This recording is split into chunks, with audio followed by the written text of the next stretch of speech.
At the end of Assassin's Creed, when Abstergo Industries have recovered the information that they needed from Desmond Miles, he discovers he has developed eagle vision, the same sixth sense that his ancestor Altiar Ibn-La'Ahad had thanks to the bleeding effect from the Animus. When activated, he's able to see a ton of cryptic messages and symbols covering the walls and floor. These messages were painted in blood by the previous subject, Subject 16, who had been kept in the Animus for too long and was driven to madness, causing him to take his own life after writing out the messages. But what do the messages and symbols mean? In this video we're going to be going over all the cryptic messages and find out what they actually mean. Before we begin, if you could drop a like on the video and subscribe to the channel, I'd greatly appreciate it. With that being said, on to the video. First, we're going to start by going over all of the symbols and messages which can be found in the main area of the Abstergo lab. The first symbol we can find is on the ground before the Animus, at the end where Desmond rests his head. This symbol is called the Eye of Providence. The Eye of Providence, or the all-seeing eye of God, is a figure that depicts an eye which is often enclosed in a triangle and surrounded by rays of light, meant to represent divine providence whereby the eye of God watches over humanity. The Eye of Providence is often associated with Freemasonry, and in this use the eye, representing the all-seeing eye of God, serves as a reminder that humanity's thoughts and deeds are always observed by God, who is referred to in Masonry as the great architect of the universe. However, as we know throughout playing Assassin's Creed, there is no God. So what could the Eye of Providence be referring to? Could it be the Templars themselves, with its symbol often being linked to that of the Illuminati and other conspiracy theories about controlling the human race? Or could it be a reference to the Animus itself, its location being quite close to the Animus near where you'd rest your head? Perhaps it's referencing being able to look through genetic memories of ancestors, much like a god watching down over humanity. Perhaps it's linked to the Templars playing God.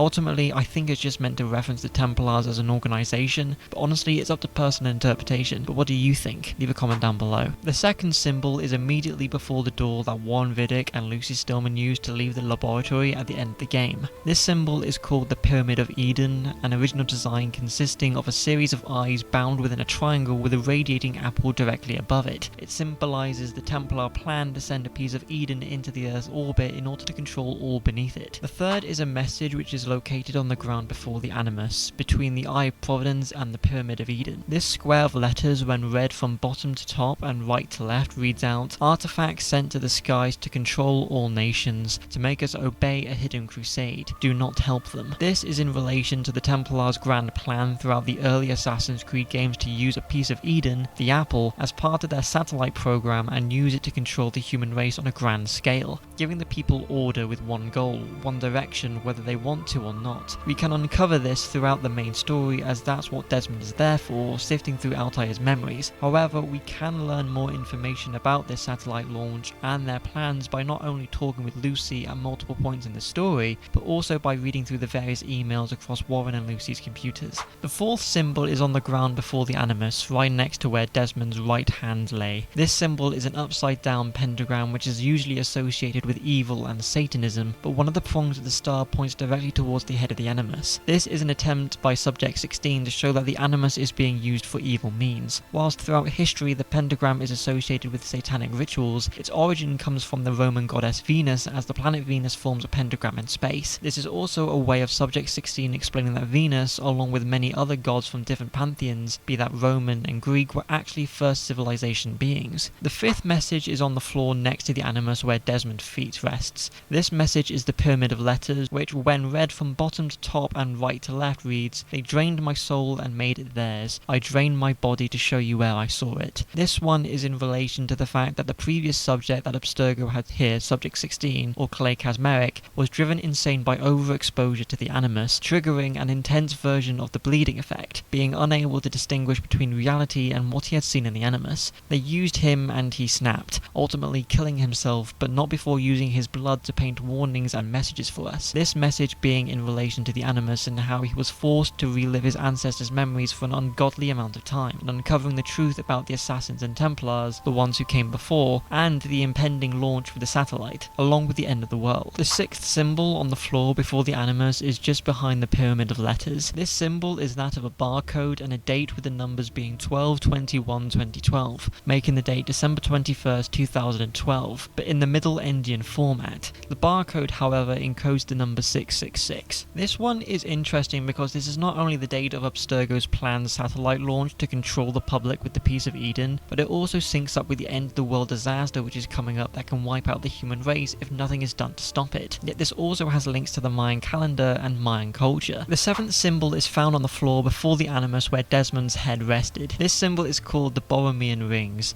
The Borromean rings are three simple closed curves in three-dimensional space that are topologically linked and cannot be separated from each other, but that break apart into two unknotted and unlinked loops when any one of the three is cut or removed. They have been used in Christian symbolism as a sign of the Trinity, the Father, the Son, and the Holy Spirit. Physical instances of the Borromean rings have been made from linked DNA or other molecules. Eighth symbol can be found in a corner of the room past the pyramid of letters. These symbols are Nazca lines of a hummingbird, a monkey, and a spider. This is in reference to a piece of Eden that is located in Nazca in Peru. There is the idea that the ancient Nazca people created them to be seen by deities in the sky. That or the geometric lines could be seen as part of a ritual to summon water. Another idea is that the spiders, plants, and birds could act as an astronomical calendar. The ninth symbol is a collection of drawings between the entrances to the conference room and Desmond's quarters. This is a depiction of Uruguay, which is an island of Japan with an underwater formation that could be man-made. Next to the text are three drawings, an outline of Mount Fuji, a Japanese torii, and two Nara-style pagodas. God, I'm butchering this up badly. The 10th symbol in the room can be located next to the platform near to the entrance of the Animus laboratory. This symbol is the Eye of Horus, and while it may be a reference to Horus, ancient Egypt, and the pieces of Eden related to it, it can also be a reference to the Ordo Templi Orientis, an Austrian-German order similar to the Freemasons, which was believed to be related to the Knights Templar, and they had the Eye of Horus drawn at the top of their lamen. The 11th symbol can be found on the platform near to the entrance of the Animus lab. These three triangles are likely indicating that the pyramids of Giza in Egypt are housing another piece of Eden. Following up with another pyramid, we have our 12th symbol. This is on the platform near to the entrance of the Animus lab and is a step pyramid, a common symbol of Mayan and Egyptian architecture. The final message and symbol we have is this one. This one can be located on the platform near to the entrance of the conference room. This symbol is picturing Mountain Valley, which is most likely Machu Picchu, the lost city of the Incas, and is an icon of the Incan Empire. The place was founded around 1450 and was constructed for the Incan Emperor Pachacuti, but abandoned it in a century later during the time of the Spanish conquest. Something of note here is that one of the buildings here included a place called the Temple of the Sun. Now that we've covered all of the secret messages and symbols in the main room, let's go to the main mural. This is located on the wall above Desmond's bed in his sleeping quarters. There are a ton of messages and symbols here, so I will do my best to break all of them down for you here. The first symbol we have is the Mandelbrot set. This symbol is way above my pay grade, but one important thing of note that Subject 16 could be referencing here is that the Mandelbrot set is often called the thumbprint of God, not only because it is a visual representation of the infinite and the eternal, but also because it is the mathematical embodiment of so many of nature's forms. This is a perfect mathematical fractal. The second symbol, linking back to the first, is the formula for a Mandelbrot set. The third message is the Hebrew phrase for Olam Haba, or the world to come, after the arrival of the Messiah in Judaism. The afterlife is known as the Olam Haba and is related to concepts of Gan Eden, the heavenly garden in Eden or paradise. The phrase Olam Haba, however, does not occur in the Hebrew Bible. The fourth message is a string of numbers. In the Mayan long count calendar, this corresponds to the date of the 21st of December 2012. The Mesoamerican long count calendar is a non-repeating base 20 and base 18 calendar used by several pre-Columbian Mesoamerican cultures, notably the Mayan. The long count calendar identifies a day by counting the number of days passed since a mythical creation date that corresponds to August 11th, 3114 BCE in the Gregorian calendar. The fifth message is actually really straightforward in regards to a cryptic message. This reads, "We are all books containing thousands of pages, and within each of them lies an irreparable truth." The books are in reference to human beings and how the thousands of pages symbolizes our ancestors' memories. Therefore, the truth cannot be erased, even if the Templars are trying to rewrite history in their own image. The sixth message is a reference to the Bible and the Book of Revelations, chapter 13, verses 16 to 18, which describes the number of the beast being the number 666, the same number which was hidden in the barcode from earlier. Additionally, it describes the mark of the beast and a reference to an implantable microchip used by the Templars. Quote, "And he causeth all, both small and great, rich and poor, free and bond, to receive a mark in their right hand, or in their foreheads, and that no man might might buy or sell, save he that had the mark, or the name of the beast,